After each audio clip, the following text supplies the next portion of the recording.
men in suits, ties, heave at one another like madmen on the floor of the Maldivian parliament, where a key vote on parliamentary approval for the Muizzu government was scheduled.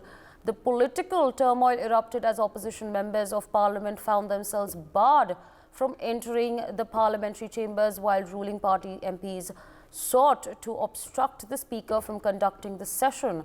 Some ruling members of Parliament were spotted blowing trumpets adjacent to the Speaker's chair. Opposition MPs were seen being manhandled, pushed and shoved by others. Of course, you can see those visuals on your screens, viewers.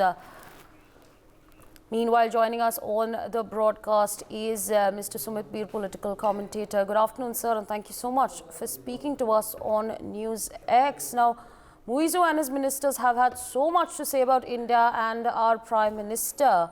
Meanwhile, look at the kind of undemocratic activities happening in their chambers. They're blowing trumpets, throwing punches at one another. Do you think the world is now truly recognizing the kind of governance and leadership operating in Maldives?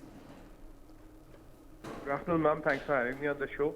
Well, unfortunately, this is a very unfortunate event. But, the problem here is that Mr. Muizzu is trying to run an anti-India agenda. He's being seen as a Chinese stooge agent. And there are some Maldivi politicians which are advising him and which are trying to get across the point. Look, this stand is not going to take Maldives anywhere. This is detrimental for the peace in the Indian Ocean. And especially after the Chinese ship is allowed to dock there.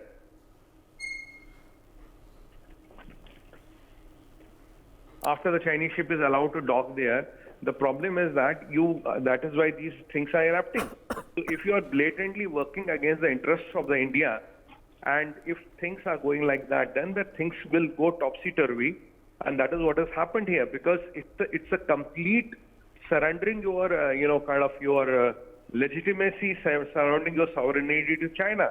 It looks to me that the Beijing is running the Maldives today. It's not Muizzu. Muizzu has blatantly shown his subservient attitude to China, and that is what the people and the opposition parties of the Maldives are not liking, and he's trying to get his way through.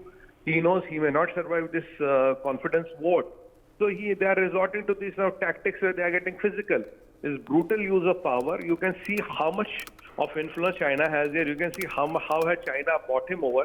And you can also see one important thing is that people of the Maldives and the other political parties of the Maldives are not happy with what is happening.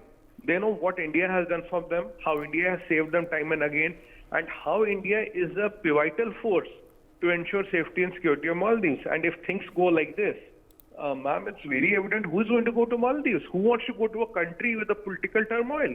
Who wants to be a tourist in a country where parliamentarians are getting physical, and there is a WWF match happening within the parliament.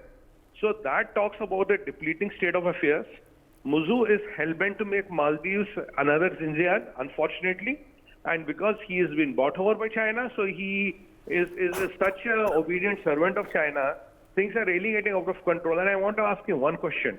When India has been always protecting Maldives, India has a track record of protecting Maldives, what makes you think, getting too closer to China is going to change things? Why are you allowing this Chinese ship to be docked there when Sri Lankans have refused the Chinese to let the ship dock there? These are the questions which the Maldivian president has, Mr. Muizzu has to answer. And let me tell you, the biggest Wahhabi on the island is his brother-in-law.